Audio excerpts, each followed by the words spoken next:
Boa noite, meus queridos companheiros. Sejam todos bem-vindos.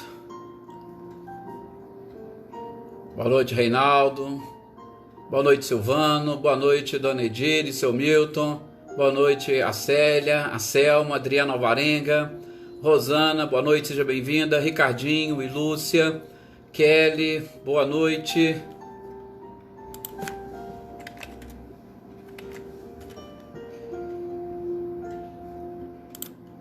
É isso aí, Reinaldo. Bons estudos para nós, boas reflexões. Boa noite, Anitta, Clarindo, sejam bem-vindos. Boa noite, Eveline, Roberta. Boa noite, Eduardo, seja bem-vindo.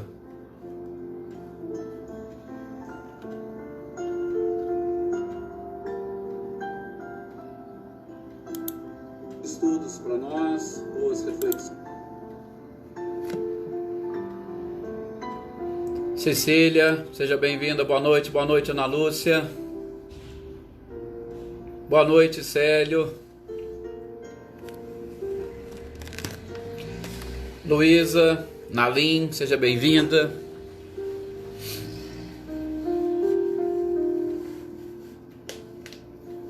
É isso aí, Dona Edir.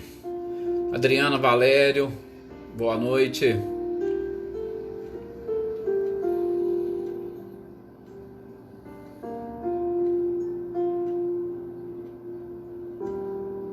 Reginalda, boa noite, seja bem-vinda.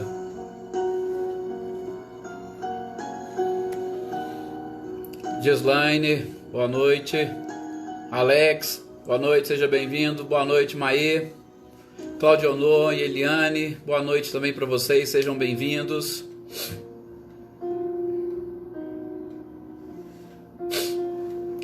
Bom, já está na hora, né? Vamos fazer a nossa prece inicial para nós darmos a sequência a esse nosso bate-papo, que eu costumo dizer, com certeza ele começa alguns momentos antes, né? Quando nós estamos aqui reunidos, nós já nos confraternizamos, já desejamos uma boa noite. Eu acho que começa a nossa reunião a partir do momento que a gente se dispõe a estarmos aqui e principalmente a estudarmos e aprendermos. Realmente, Kelly, essas canções são muito interessantes. Boa noite, Vânia. Então, a partir do momento que a gente já se propõe a estar aqui, eu acho que nós já iniciamos. Mas a gente tem esse hábito de falar, né? Vamos iniciar. Não, nós vamos iniciar a nossa conversa, as nossas reflexões, porque o nosso encontro com certeza já se iniciou há um certo tempo, sobretudo com a proteção da própria espiritualidade. Mas a gente gostaria nesse instante de juntos fazermos o nosso pedido a essa espiritualidade superior, ao nosso mestre amado e querido Jesus, que ele possa abençoar, ou que a espiritualidade possa e consiga nos proteger nesses instantes, envolvendo cada um de nós que aqui estamos encarnados e desencarnados, envolvendo o nosso lar, o ambiente onde nós estamos, envolvendo a nossa família, para que todos juntos possamos, numa só sintonia e vibração, captarmos o amor de Jesus por toda a humanidade. E quando a gente consegue sentir e perceber este amor, nós entramos verdadeiramente numa bolha protetora e sem interferências ou influências externas, nós conseguimos nos concentrar melhor e entender e assimilar melhor todos esses ensinamentos que juntos vamos relembrar ou vamos aprender. Que todos sintam a paz nesse instante que o próprio Cristo deseja à humanidade toda. E que nós estejamos sempre preparados para difundir essa paz a todos os cantos, a todas as pessoas, a toda a humanidade. Que assim seja. É isso aí, muito obrigado por essa vibração, por essa energia de todos vocês. Deixa eu só diminuir mais aqui o som, para nós conseguirmos ouvir e conversar melhor. Boa noite aqui o pessoal que entrou, a Vânia Assunção, Maria das Graças, a Vânia, Coca, daqui mesmo de Paraíso, a Lisete. E boa noite a todos vocês que forem chegando à nossa reunião. Boa noite a todos aqueles que forem assistir em momentos posteriores. Nós temos muitos companheiros do nosso grupo que não conseguem acompanhar ao vivo, mas depois sempre acompanham esses nossos estudos, essa leitura das obras da codificação. Então fica aqui o nosso boa noite, o nosso abraço a todos esses nossos companheiros. Bem, meus queridos, nós estamos hoje, dia de terça-feira, estudando o livro O Céu e o Inferno. Ou, não vamos nos esquecer, lógico que nós já passamos por essa fase da introdução, nós já vimos a introdução, nós já lemos a capa, a página de rosto, nós já lemos tudo desse livro. Então nós não podemos nos esquecer que o livro chama-se O Céu e o Inferno, ou A Justiça Divina segundo o Espiritismo. Então é sempre bom e interessante quando nós conseguimos captar. Por quê? Porque nós estaremos tratando da justiça divina, mas de uma justiça divina segundo estes princípios que a doutrina espírita nos expõe. São princípios que a doutrina espírita vem justamente esclarecer, sobretudo a partir de leis que até então eram desconhecidas pela humanidade, mas são leis que regem o mundo espiritual à nossa volta e, portanto, não são sobrenaturais. Muito pelo contrário, são mais naturais do que nós imaginamos. E, inclusive, o mundo primitivo é exatamente este mundo espiritual que nos envolve. Por isso, a importância de nós conhecermos exatamente as leis que regem o mundo espiritual. Então, quando se diz no próprio título do livro, ou a justiça divina segundo o Espiritismo, nós estamos trabalhando através destes princípios e dessas próprias leis um entendimento diferente desta justiça divina, diferente daquilo que até então nós estávamos acostumados, como nós vamos ver e identificar hoje. Por quê? Nós vimos no capítulo 9 sobre os demônios segundo a própria igreja e os demônios segundo o Espiritismo. E a gente vai hoje, na sequência, logo após o capítulo dos demônios, entrar nesse capítulo 10º, que vai explicar onde Kardec trabalha a interferência desses próprios demônios nas modernas manifestações. Por quê? Porque, gente, a doutrina espírita surgiu num momento, vamos assim dizer, ímpar da história da humanidade. Tudo é programado no plano espiritual.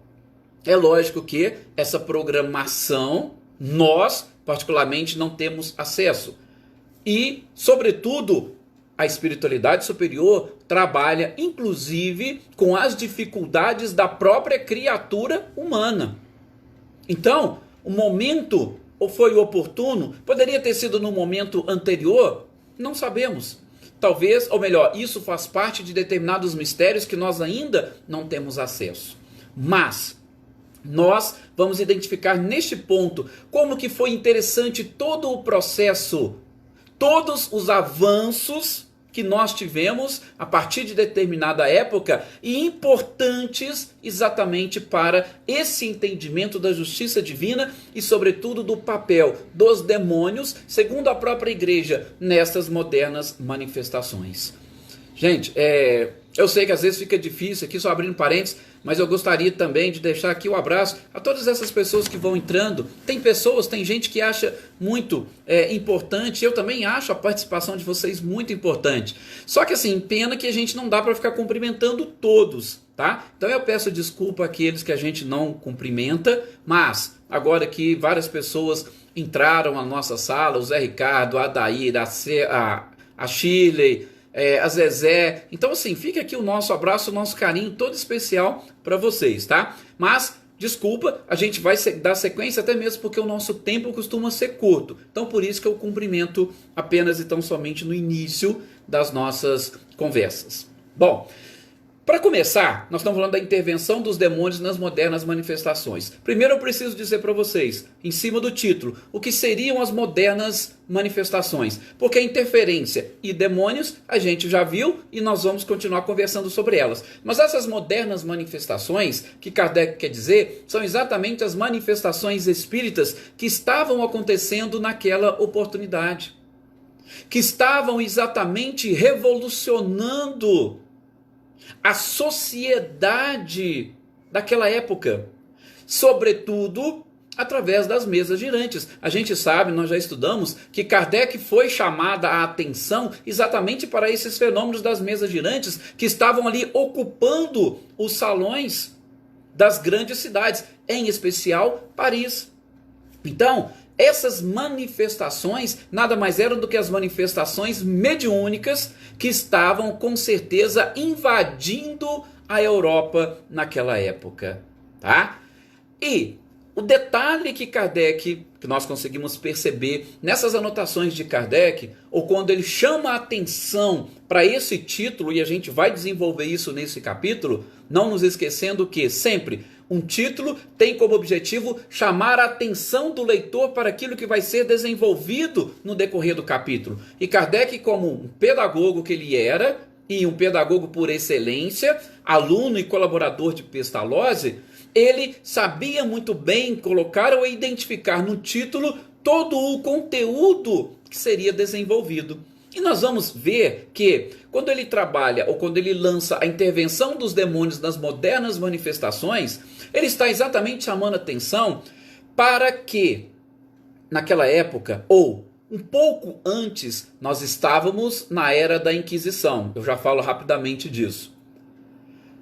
Com esse período da Inquisição, toda e qualquer pessoa que manifestasse uma sensibilidade diferente e que, de alguma forma, fosse intermediário entre este mundo espiritual e o mundo físico, imediatamente eram conduzidos à fogueira ou ao julgamento pela, entre aspas, Santa Inquisição. Só que é o seguinte, nessas modernas manifestações, sobretudo através das mesas girantes, não tinha como a igreja, de uma certa forma, invadir e dizer que as mesas seriam médiuns dos demônios. E por que adianta você condenar uma mesa à fogueira? Então, eram manifestações modernas e diferentes daquilo que a igreja estava acostumado. Então nós podemos condenar uma mesa por ela girar e por ela bater? Então, Kardec chama a atenção sobre essas modernas manifestações e que estava saindo um pouquinho exatamente deste domínio da Inquisição. Mas tudo bem, vamos falar exatamente deste período. A Inquisição, que nós sabemos mais ou menos por volta do ano 1400, 1500, começou a dominar na Europa. E começou a dominar, sobretudo, o pensamento religioso. Por quê, gente? Exatamente por conta daquilo que nós estudamos no capítulo anterior. Os demônios começaram a dominar o pensamento da humanidade. É interessante, o próprio Kardec vai dizer isso. Nós abandonamos, porque vejam, como é que nós vimos e estudamos no início do capítulo 9? A gente identificou que a fé da grande maioria, a grande parcela da humanidade, é uma fé baseada no medo. E este medo nosso, ele é exatamente o medo dos demônios. Então nós não desenvolvemos uma fé porque nós amamos a Deus. Nós desenvolvemos a fé porque nós temos medo do demônio, nós temos medo das desgraças e nós não conhecemos Deus. Então, exatamente por nós não conhecermos Deus, nós passamos a temer o demônio ou a temer a maldade. E com isso, de uma certa forma, nós fomos conduzidos à religião. Mas, de novo, fomos conduzidos a uma religião por medo e não propriamente por amor a Deus. E aí, como o demônio começou exatamente a dominar, a igreja havia estabelecido os seus dogmas. Ela tinha ou ela era baseada em princípios. E esses princípios, eles não poderiam ser modificados. Por quê? Porque eles eram extraídos da própria Bíblia E a igreja não estava acostumada com aquela ideia da evolução do próprio pensamento. Então, se eu não engessar todos esses princípios, todos esses dogmas, logo, logo eu não vou poder utilizar esses mesmos dogmas para manter e controlar a população, sobretudo no que diz respeito à fé, que de uma certa forma a igreja dominava. Então, começavam a surgir esse ou aquele fenômeno, aparecia esse ou aquele espírito, e qualquer espírito que se comunicava, a igreja logo vinha e dizia que aquilo era intervenção dos demônios, e que os demônios queriam exatamente destruir todos os dogmas e princípios da igreja, dogmas e princípios estes estabelecidos pelo próprio Cristo. Mas nós vamos ver no decorrer deste capítulo como que Kardec vai refutando essas ideias. Porém, antes de adentrarmos especificamente a isso, é interessante nós identificarmos também que, em contrapartida, e aí vem todo o trabalho, a programação e a preparação da própria espiritualidade. Todo o trabalho feito para trazer à humanidade essa necessidade da libertação do pensamento e das próprias manifestações. Por isso nós começamos a ter vários movimentos, como o Iluminismo, a própria Revolução Francesa e muitos outros movimentos onde filósofos, psicólogos, artistas começaram a expressar a necessidade de termos liberdade para nos expressarmos, para entendermos. E aí a gente, é claro, principalmente através da arte. Emmanuel diz isso no livro Consolador. A arte, com certeza, é aquilo que mais nos aproxima de Deus. Por quê? Porque através da arte nós colocamos ou nós expressamos tudo aquilo que nós temos de bom, tudo aquilo que nós entendemos como perfeito. A gente tira e dá o melhor de nós. Isso é uma manifestação da própria divindade, por que não? Então, quando começaram esses movimentos, foi havendo um rompimento com o próprio absolutismo do Estado e com essa necessidade de separar o Estado da própria igreja. E com isso, esses movimentos foram trazendo a humanidade, principalmente para esta liberdade de pensar e de se manifestar. Foi nessa época, inclusive, como nós vimos no livro A Gênese, no período da Inquisição, ou da Santa Inquisição, como queiram, que Galileu teria sido condenado à fogueira. É que ele conseguiu, naquele determinado momento, falar: opa, não, eu não quero ser queimado. Não, eu abjuro tudo aquilo que eu disse. A Terra continua sendo o centro do próprio universo. Pronto. Mas ele sabia que, por mais que ele falasse que não era ou não mudaria a verdade dos fatos. Então, todos esses pensamentos, todos esses cientistas vieram exatamente para colaborar, para contribuir com a evolução das ideias, com a progressão das ideias. E isso, de uma certa forma, foi mexendo com a própria igreja. Foi mexendo com a própria igreja e nós, aí sim, caberia à grande parcela da humanidade trabalhar na quebra destes paradigmas. Que paradigmas? Começarmos a vencer e superar. A nossa fé, ela tem que ser baseada no amor que nós temos a Deus e não no medo. Buscar a Deus pelo amor a Ele e não por medo do demônio. E a gente sabe que, infelizmente, esses são ainda pensamentos que nós carregamos. Por que nós carregamos isso? Gente, nós trazemos aquilo que Joana de Ângeles trabalha muito bem na sua série psicológica. Nós trazemos arquétipos individuais e coletivos. O que são isso? São registros que estão na nossa memória espiritual de anos e anos, de centenas de anos ou de diversas encarnações, desenvolvendo ou trabalhando as mesmas ideias. E aquilo impregna na nossa memória de tal forma que a gente não consegue se libertar disso da noite para o dia. Nós temos uma dificuldade. Por quê? Porque eu preciso lançar luz às sombras que estão no meu inconsciente.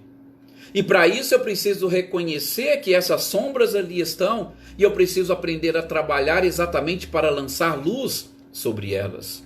Então, esses pensamentos vieram exatamente para quebrar esses paradigmas. Mas mesmo assim, nós ainda carregamos muito medo. Por quê? Porque desse último período para cá, nós não tivemos muitas oportunidades reencarnatórias. E todas as vezes que nós reencarnamos, aí nós temos condições e, com certeza, uma possibilidade maior de quebrarmos esses paradigmas.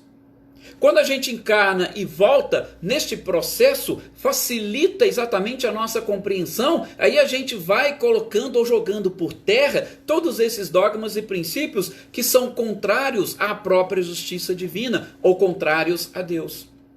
E a gente sabe, mais ou menos, eu não estou aqui cravando até porque a gente já falou, não existe absoluto no universo, somente Deus. Tudo mais é relativo, mas a gente pode dizer que um período médio de uma encarnação para outra vai durar mais ou menos em torno de 150 a 200 anos. E veja, a doutrina espírita tem 160 e poucos anos. Esses pensamentos, a Revolução Francesa, o próprio Iluminismo, também datam de mais ou menos 200 anos. Então nós ainda estamos trabalhando com essas ideias. E vocês podem ver, peguem as pessoas um pouco mais experientes, que não tiveram muitas oportunidades, por exemplo, do estudo escolar, eles não vão conseguir entender, por exemplo, o que foi esse movimento do Iluminismo, a Revolução Francesa e a influência que isso teve no pensamento da humanidade. Se nós pegarmos um livro de história, eles não vão conseguir entender e assimilar bem. Por quê? Porque ainda existem estes arquétipos, tanto no plano individual quanto no plano coletivo, que nós, humanidade, precisamos vencer. Então, este foi um período onde a espiritualidade procurou trabalhar exatamente para nos ajudar a vencermos estes paradigmas. E agora nós estamos tendo essa chance. E isso nós não estamos querendo dizer que é para todo mundo se transformar em espírita. Não, não é isso. O que nós estamos querendo dizer é que esses pensamentos, esses princípios, essas experiências e exemplos que Kardec nos traz, porque ele viveu nessa era do positivismo, são exatamente informações para que nós possamos processar na nossa própria memória e através desse processamento dessas ideias novas, nós vamos lançando luz a tudo aquilo que nós temos no nosso inconsciente. E aí a gente é que vai fazer esse exercício. Isso é verdade? Isso é mentira? Posso acreditar? É lógico? Não é? Então nós é quem temos essa obrigação. Por isso, não é uma doutrina ou uma ciência que vai colocar na nossa mente aquilo que eles entendem que é verdade. Nós somos quem deveremos fazer todo este processo, todo esse exercício mentalmente. Então, quando a gente está trabalhando aqui tudo isso, nós estamos fazendo o quê? Trazendo ideias e informações para que nós possamos e consigamos assimilar a ideia de Deus. O que é Deus na realidade? Será que Deus é aquele que a gente aprendeu lá atrás, com Moisés, com Jesus, com a doutrina espírita? E esses atributos, eles evoluíram? Nós, com a evolução do pensamento, conseguimos também evoluir a ideia de Deus? Conhecendo o universo infinito, nós mudamos a nossa concepção de Deus? Então, este é o objetivo. E quando Kardec vai trabalhar essa intervenção nestas manifestações, é exatamente para nos ajudar a desenvolver ou a crescer dentro de nós essa ideia de Deus. Gente, de novo, o demônio ou Satanás naquela época dominava completamente, sobretudo no Ocidente, onde a igreja dominava. O demônio e Satanás também dominava o pensamento da humanidade. Bastava a ausência do homem, ou seja, isso aqui não é coisa do homem, então é coisa do demônio. Era assim que eles pensavam. Era dessa forma que eles interpretavam tudo quanto era tipo de coisas ou fenômenos diferentes daqueles naturais. Nós não falamos? Até o fato de Galileu, através de observação, identificar que a Terra não era o centro do universo, eles falaram que era coisa do demônio e queria queimá-lo. Só para vocês terem uma ideia do que realmente nós estávamos passando. Por isso a necessidade dessa evolução e destes movimentos. Mas, quando Kardec vem e identifica estes fenômenos, ele vai e aprofunda nas pesquisas nas observações até descobrir e dizer: opa, este fenômeno ou todos esses fenômenos possuem uma causa inteligente. Nós só precisamos identificar que causa inteligente que é essa. E através do desenvolvimento disso, de todo esse trabalho, identificando a causa inteligente, nós vamos automaticamente extirpar essa ideia de sobrenatural. Muito pelo contrário, nós vamos dizer, ou como Kardec diz: opa, isso aqui é mais natural do que vocês imaginam. Por quê? Porque são seres que deixaram este planeta, são seres que deixaram esta vida corporal, que ali estão. E que ali estão exatamente para nos mostrar que existe uma vida diferente. E isso, é claro, depunha contra a ideia da própria igreja. Porque como nós vimos nos capítulos anteriores, como é que a igreja fazia, ou como que a igreja entendia? Nós tínhamos o céu. E, gente, o que era o céu? O céu era a morada dos anjos, ou de uma categoria de anjos, que a gente vai ver, nós já vimos e vamos ver depois na sequência, que Kardec vai lembrar isso. O céu era a morada de uma categoria de anjos e dos santos. As pessoas que deixavam o planeta e que eram santos iriam para o céu. Então existia o céu. E quem estava no céu não poderia voltar para poder fazer absolutamente nada. Ele ficava lá no céu e a nossa própria sorte aqui na terra ficava por nossa conta. Isso, de novo, ideia ou pensamento da igreja. Tá? Depois, eles imaginavam: se não é o céu, você está no inferno. Sim, e se você estiver no inferno, da mesma forma, você é um demônio. Ah, você foi a pior pessoa, você vai para o inferno, então você vai ficar no inferno. A gente vai ver um pouquinho, por algumas interpretações, que do inferno você também não sai. Você não poderia sair. Só determinados tipos de demônios saíam do inferno com qual objetivo? De recrutar almas para levar para lá. Alguns só, não eram todos que tinham essa permissão. Então alguns tinham permissão para sair, recrutar almas e levar para lá. Então, somente esses que estavam no inferno e que tinham essa permissão é que poderiam se comunicar com os homens. Poderiam convencê-los, poderiam seduzi-los. E é aí que a igreja trabalha com a intervenção dos demônios nas modernas manifestações. Quem estava no céu não se prestava a esse tipo de fenômeno. Quem estava no inferno também não saía de lá, exceto os demônios, que tinham essa tarefa de recrutar almas para lá. E a gente vai rebater depois com o próprio Kardec, como nós fizemos no capítulo anterior, que isso é algo praticamente impossível. Até primeiro, para entendermos Deus na sua infinita bondade, misericórdia e justiça. E também para nós entendermos os próprios demônios que vão trabalhar ou vão depor contra a sua própria obra. E quem não estava no céu e quem não estava no inferno, nós vimos também que a igreja criou o purgatório.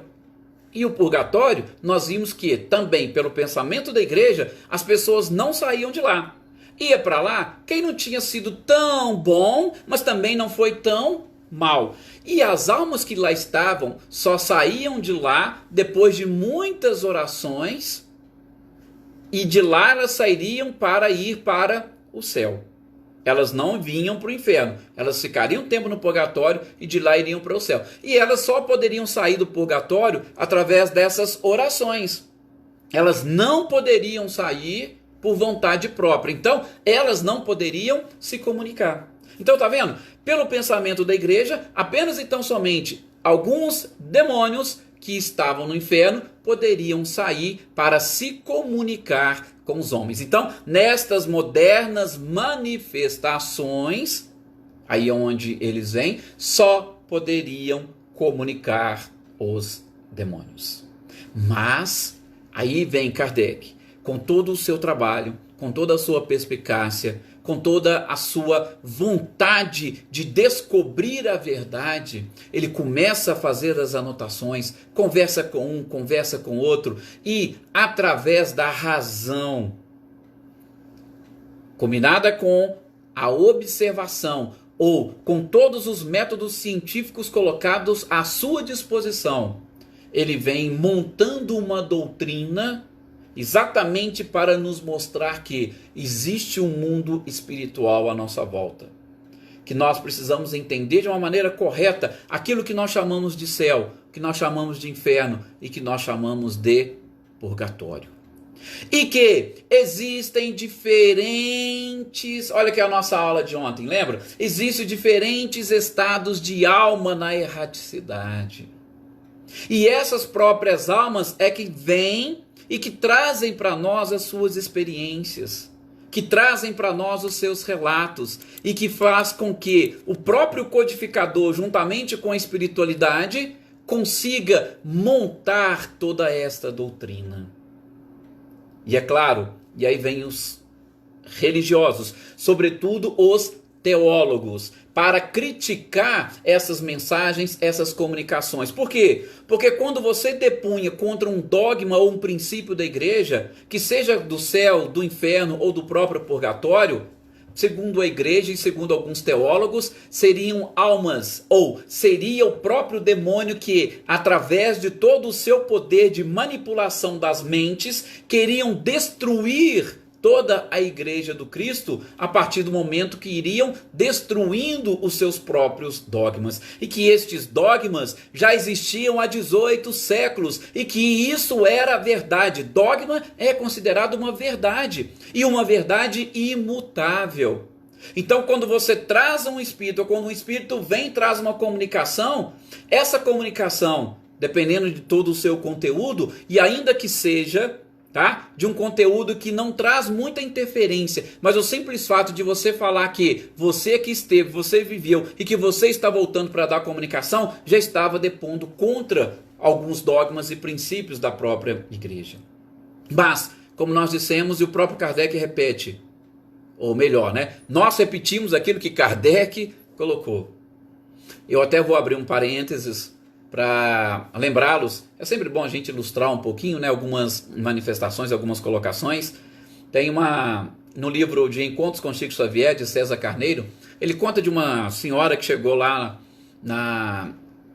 e já foi em Uberaba, na comunidade espírita da prece lá, e foi conversar com o Chico, assim, naquela maior simplicidade e tal, e falou: nossa, Chico, o orientador lá da casa espírita que eu frequento em cidade tal é fulano de tal. Aí diz que Chico olhou para ela assim, de forma muito, vamos assim dizer, severa, mas aquela severidade do Chico, de forma muito séria. E ele falou para ela: olha, se em algum lugar alguém se colocar na condição de orientador, é mentira. Porque o único orientador que nós temos é o Evangelho e Kardec. Então Chico falava assim, dessa forma, Então, só para nós exatamente ilustrarmos aqui tudo isso que nós estamos falando. Toda essa questão, o orientador é o próprio Kardec. E nós, é claro, estamos aqui repetindo. E Kardec nada mais é do que um codificador de uma doutrina junto com os espíritos, que foram os espíritos que são responsáveis, e Kardec deixou isso claro, mas para entendermos Jesus. Esse é o principal e o único objetivo do Espiritismo. Entendermos Jesus, porque só Ele, Jesus, é o caminho, verdade e vida. Bom, mas como nós estávamos dizendo, tudo evolui, o pensamento evolui, as ideias evoluem. E por que não poderia evoluir os princípios e dogmas da própria igreja? Por que eles teriam que ficar engessados? Gente, quanta coisa mudou de lá para cá. A Eveline ainda comentou aqui, na época da Inquisição, que vida difícil. Sim, mas hoje nós podemos ver que as coisas mudaram. E por que os pensamentos e as ideias não mudam? Por que nós temos que manter tudo engessado? E de novo, continuar deixando Deus de lado e dando maior importância ao demônio? Gente, mas que Deus que é esse então, que o demônio é mais poderoso do que ele? Que o demônio tem mais influência do que ele? Não dá para a gente entender e conceber uma ideia dessa. Por isso, há necessidade de nós buscarmos essa evolução, ou evoluirmos o nosso pensamento para entendermos melhor este Deus. E é claro, quanto às comunicações, de novo, a igreja dizia, o demônio que está dissimulando. Aí vem Kardec e fala, mas espera aí, que demônio que é esse, Ele é astuto, como diz a igreja, pérfido, ele seduz, ele está aí capaz inclusive de enganar os escolhidos. Mas aí, como Kardec teve experiência de todos os lados, em todos os ângulos, aí Kardec vai dizer, mas então peraí, como é que eu posso entender que sejam comunicações do demônio, e sobretudo quando ele trabalha contra ele mesmo? Por quê? Porque nós temos comunicações de seres que procuram tirar ou arrastar aqueles que estão no vício, aqueles que estão na lama, aqueles que estão realmente caídos. Tem comunicações que estão exatamente procurando tirá-los lá de baixo e trazer para Deus. Então o demônio está fazendo campanha contra ele mesmo. Porque Kardec mostra, ele tinha em suas mãos muitas comunicações que tinham esse objetivo. Então peraí, não consigo entender. Se o demônio trabalha assim, então como é que explica? Ele está tirando alguém e levando para Deus? É ele mesmo que está fazendo isso? Ou então, será que ele está querendo fazer o quê? Conduz a pessoa até Deus, e aí a pessoa às vezes vai até Deus, e depois ele não tem acesso ao céu, como é que ele vai trazer de volta? Então, não poderia. Ou o demônio, como nós vimos em capítulos anteriores, ele não conseguiria explicar por si só todas as manifestações. Ele não poderia enganar e trabalhar ou fazer propaganda contra ele mesmo. E aí vem a igreja mais uma vez. Sim, é o demônio, por quê? Porque Deus proibiu de serem evocados os mortos. Bom, aí a gente já abre um parênteses e a gente até vai fechar por aqui. No próximo estudo desse livro a gente continua. Mas quando coloca-se isso, a gente vai ver mais para frente no próprio livro Céu e Inferno, que tem um título desse, da proibição de evocar os mortos. Mas pensem bem, gente, naquilo que a própria igreja coloca, que Deus proibiu de serem evocados os mortos pelos vivos. Então, se Deus proibiu de serem evocados, é porque eles poderiam ser. Deus então falou, a partir de agora vocês não podem mais. Então antes podia. E aí eu pergunto, todas as pessoas obedeceram? Todas as pessoas eram obrigadas a obedecer? Todas as pessoas seguiram todas as proibições impostas por Deus, se assim pudermos entender? Então, se ele poderia evocar, então é porque existia essa comunicação. A gente vai ver com mais detalhes depois. E se existia essa comunicação, é porque eles estavam aí. Então não poderia ser tudo o demônio.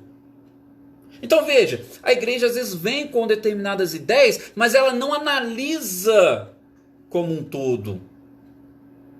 E a gente precisa analisar esses ensinamentos, essas informações como um todo. Aquilo que a gente aprendeu com o próprio Kardec lá no Livro dos Médiuns. Se eu venho com um princípio ou com uma lei e eu não consigo explicar todos os fenômenos, ou pelo menos a maioria deles, não é uma lei verdadeira. Então, se eu não posso explicar o porquê dessa proibição e por que antes podia e agora não pode mais, então eles podiam se comunicar. Se eles podiam se comunicar, o que aconteceu? Então eles já existiam. Por que deixaram de existir? E todos obedecem a Deus? Todos seguem os preceitos divinos? Todos seguem os preceitos de Moisés? Então, uma outra refutação. E como nós dissemos, encerramos sim o nosso momento.